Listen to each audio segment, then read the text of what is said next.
अस्सलाम वालेकुम नाज़रीन, शामी रूहानी टीवी के साथ एम ए शामी आपकी खिदमत में हाज़िर है। नाज़रीन, हम में से कौन शख्स इनाम नहीं हासिल करना चाहता, कौन शख्स अमीर नहीं होना चाहता।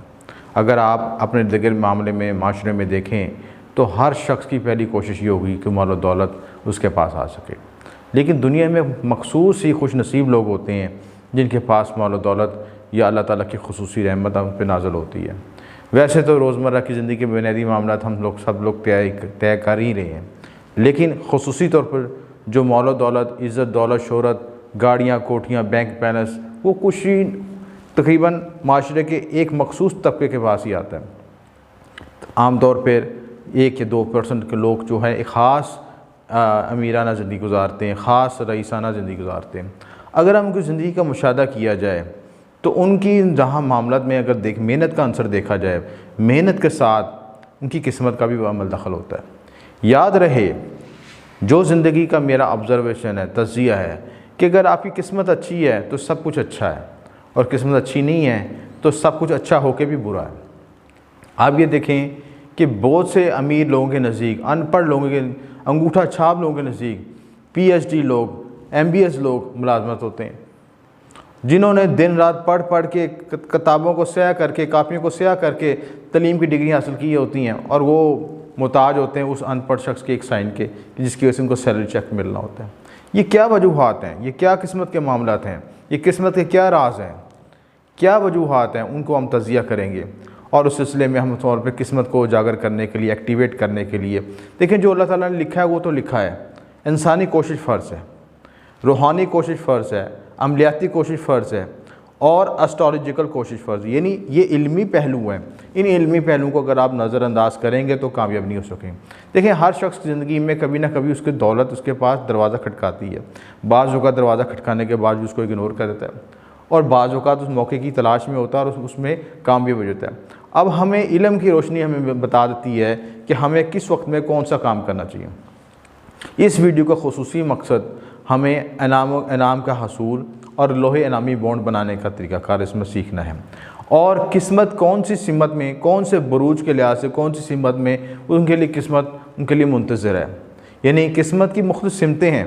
ये समझ लें कि दुनिया में 4 कोने हैं, और 4 सिमतें हैं और 8 कोने हैं, और इन 8 कोनों में कौन सी सिमत में आपकी किस्मत आपके लिए मुंतज़िर है, उसका तलाश करना आपके लिए फ़र्ज़ है।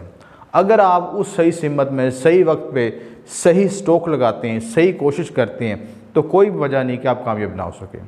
मैंने खुद अपने भी प्राइज़ बॉन्ड निकाले, अपने लिए भी कोशिश की, और दूसरे बहुत से लोगों के लिए भी प्राइज़ बॉन्ड के लिए उनको इल्मी रहनुमाई दी। अब उसके लिए क्या तरजीहात इख्तियार करनी चाहिए, वह हम इसमें डिस्कस करेंगे। सबसे पहले समझना ज़रूरी है कि जो हमारी किस्मत अल्लाह ताला ने जो मखसूस सिमत में रखी है उसको तलाश करना ज़रूरी है। हर बुर्ज के लिहाज से उसको, उस सिमत को हम तलाश करेंगे तो उसमें कामयाब हो सकेंगे। उन सिमतों का जिक्र मैं आप ये बताता हूँ आपको कि हर बुर्ज के, बुर्ज हमल से लेकर बुर्ज हौद तक कौन सी किस्मत और कौन सा उसका दिन मुकर्रर है, उस वक्त कोशिश करें तो कामयाब हो सकता है। सबसे पहले हमने ये कोशिश करनी है कि जो रूहानी कोशिश के तौर पर जो रूहानी अमल है लोहे इनामी बॉन्ड बनाने का, उसके लिए क्या प्रोसीजर इख्तियार करना। पहला स्टेप आपने ये करना है कि अपना पैदाइशी ज़ायचा इस्तखराज करना, और उसमें 5वें घर की पोजीशन देखनी है। 5वां घर आपकी किस्मत का, आपके लॉटरी का, आपके इनाम से मुतल्लिक़ घर होता है। उस घर की पोजीशन देखनी है, उसके हाकम कहाँ बैठा है, उसका सितारा कहाँ बैठा है, सितारा कमज़ोरी की हालत में, ताकत की हालत में, क्या सी पोजीशन है। अगर अच्छी पोजीशन में बैठा है तो हम उसको मज़ीद बूस्ट कर सकते हैं, और अगर कमज़ोर है तो उसको भी मज़ीद ताकतवर करने की कोशिश की जा सकती है, या कम अज़ कम उसकी नहूसत दूर करके अपने मामलों में बेहतरी लाई जा सकती है। अब इस चीज़ को समझने के लिए पहले हमने ये करना है कि सबसे पहले हमने ज़ाती अपना पैदाइशी ज़ायचा इस्तखराज कराया, उसमें अपने लकी नंबर तजवीज़ किए, और उन लकी नंबर्स के मुताबिक हमने प्राइज़ बॉन्ड ख़रीदे। वो प्राइज़ बॉन्ड हमने किस तरह ख़रीदने हैं कि हर बुर्ज के लिहाज से मखसूस सिमत बताएगी। जैसे बुर्ज हमल वालों के लिए मशरक़ी सिमत है, और एतवार का दिन उनके लिए मुबारक है। एतवार के दिन प्राइज़ बॉन्ड ख़रीदना या उसका लेन देन करना मामला बेहतर है। बुर्ज सोर के लिए जनूब मशरिक़ और बुध का दिन, बुर्ज जौज़ा के लिए जनूब मगरिब और जुमे का दिन, बुर्ज सरतान के लिए शमाल का दिन, शमाल की सिमत और मंगल का दिन, बुर्ज असद के लिए शमाल मशरिक़ की सिमत और जुमेरात का दिन, बुर्ज सुमला के लिए जनूब मगरिब की सिमत और हफ्ते का दिन। इसी तरह बुर्ज मज़ान के लिए मगरिब की सिमत और हफ्ते का दिन। बुर्ज अकरब वालों के लिए शमाल मशरिक और जुमेरात का दिन। बुर्ज कौस वालों के लिए जनूब मशरिक और मंगल का दिन। बुर्ज जद्दी वालों के लिए जनूब की सिमत और जुमे का दिन। और बुर्ज दल्फ के लिए एक्वेरियस के लिए शमाल मगरिब और बुध का दिन। और बुर्ज हौद के लिए शमाल मगरिब और पीर का दिन। यानी इन सिमतों में जाके अगर आप कोशिश करें और उस दिन के मुताबिक आप अपने रूहानी अमल करके उस सिमत में सफ़र करें तो आपके लिए प्राइज़ बॉन्ड लेना बेहतर होगा। आगे मैं तरीक़ाकार बताता हूँ ये किस तरीके से लेनी है। पहले आपने अमल तैयार करना है, उस अमल की क़ुव्वत, उस अमल को अपने साथ जेब में रखना है, फिर उस सिमत में मूव करना है और उस दिन में जाकर वो चीज़ ख़रीदेंगे तो दोनों की एनर्जी जो बैलेंस हो के आपको रिज़ल्ट दे सकेगी। पहले आपने क्या करना है, अब जैसे अब ख़ास दिन आ रहे हैं, ताक रातें आ रही हैं 20 तारीख से लेकर 29 तारीख का की दे जो इस्लामी कैलेंडर के मुताबिक, और या 4 तारीख से लेकर 12 मई तक का जो दिन है ये बड़े मुबारक दिन हैं। इसमें आप ये अमल तैयार कर सकते हैं। वैसे भी शर्फ़ कमर आ रहा है 10 तारीख को और शब कदर भी इन दिनों में ही है, तो ये मुबारक ताक रातें हैं और शब कदर के वक्त में ख़ुसूसी अमल तैयार करें, लोहे नामी बॉन्ड का अमल तैयार करें तो नहायत ही मुजरब अमल है और तीर बहदफ है और बिल्कुल अपने पिन पॉइंट पर लगता जाके। नीयत कोशिश बिल्कुल दुरुस्त हो और अमल बिल्कुल दुरुस्त तैयार किया तो कोई वजह नहीं कि नाकामी हो। आपने क्या करना है कि इसी तरह मैंने एक मिसाली नक्श बनाया, आपको समझा देता हूँ बनाने के लिए। नाम उसमें आपने कोई भी रख सकते हैं, अपने नाम से बना सकते हैं कि किसी के लिए बनाए उसके नाम वालदा के अदाद निकालें। जैसे शकील वालदा सलमा है तो इनके जो अदाद हैं 360 और 135 और इसमें जो हमने मखसूस आयात इस्तेमाल की हैं वो सूरह अल अराफ की आयत नंबर 10 है और जिसके अदद हैं 1199। 1199 अदद शामिल करने हैं तो आपके पास 1694 आपका टोटल मीज़ान आएगा। अब आप ये भी कर सकते हैं कि सूरह इनाम भी इस्तेमाल कर सकते हैं और सूरह नूर की आयत नंबर 33 भी इस्तेमाल कर सकते हैं।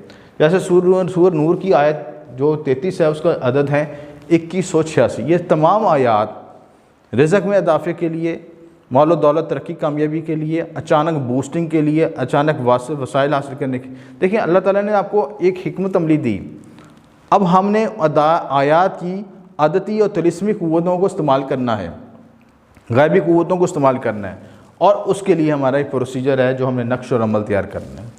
1694 से -30 किया तो आपके पास 1664 आया और उसको तकसीम 4 किया तो इस नक्श में आपके पास इस अदद में कसर कोई नहीं बन रही। अगर कसर होती तो उस खाने में इजाफ़ा किया जाता। अब हमने 1694 से नक्श को शुरू किया और नक्श शुरू करने से पहले कल भी मैंने बताया था, जो वीडियो अपने लोहे शब कदर की तैयार की थी उसमें बताया था कि आपने कौलामीन के पास पहले बयूत तैयार करनी है। 786 लिखा बिस्मिल्लाहिर्रहमानिर्रहीम, उसके बाद कौलामीन के मुताबिक आपने बयूत कायम की। उसके बाद आपने फ़रिश्तों के नाम लिखने हैं, जिब्राइल, इज़राइल, मेकाइल और इसराफील। इन तमाम फ़रिश्तों की क़ुव्वतों को हमने साथ लेना है।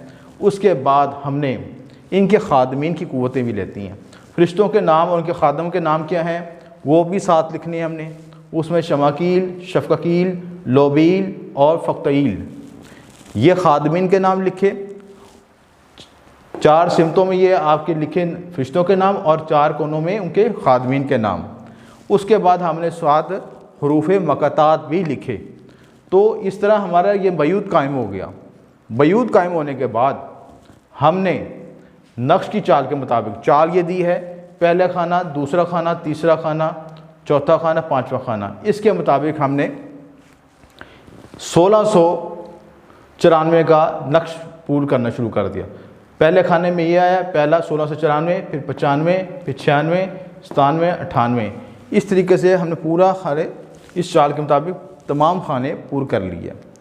तो ये हमारा नक्श तैयार हो गया मखसूस सातों में, 7 मुश्तरी में, 7 ज़ोरा में, 7 कमर में, शर्फ़ कमर में, ये यानी कोई भी मुबारक वक्त हो उसमें ये हमने अमल तैयार कर लिया।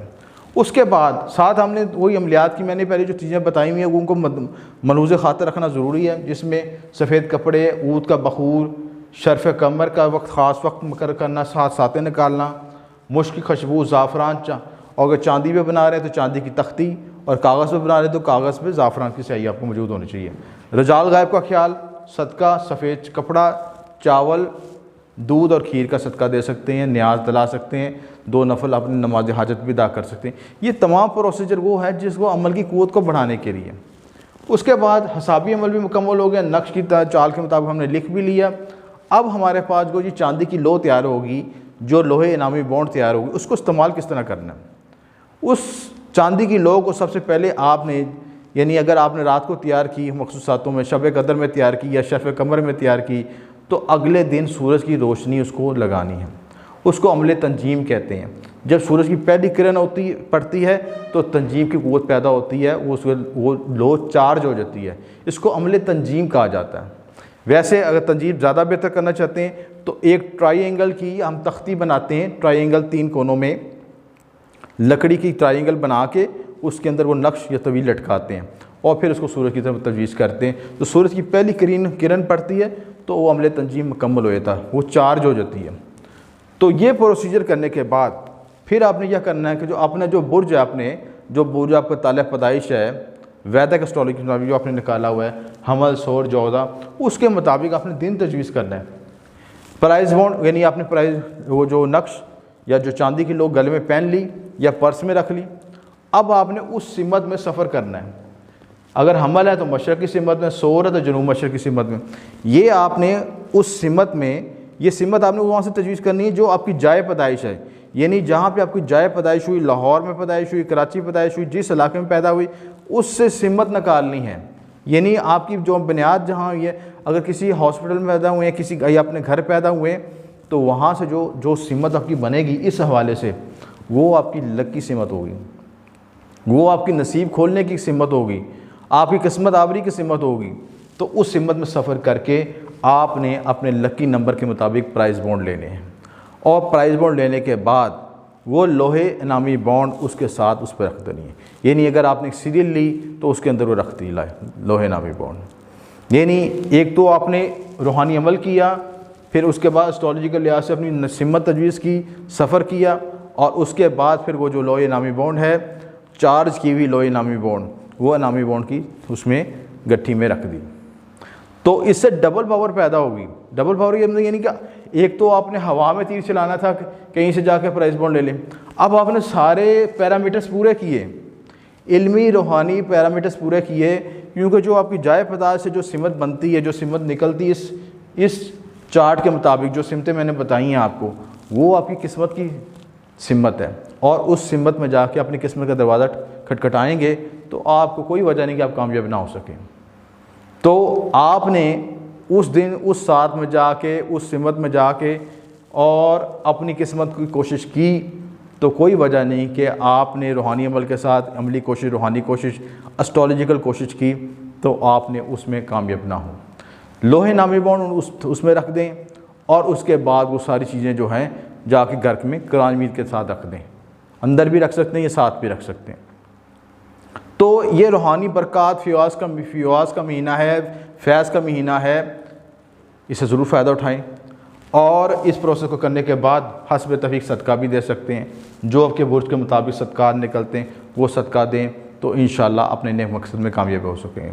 अगर आप एक मकसद में कामयाब हो जाएं, अगर आपको इनाम निकल आए, तो मुझे दुआ में ज़रूर याद रखिएगा। दुआ गो मेरे शामी नक्शबंदी।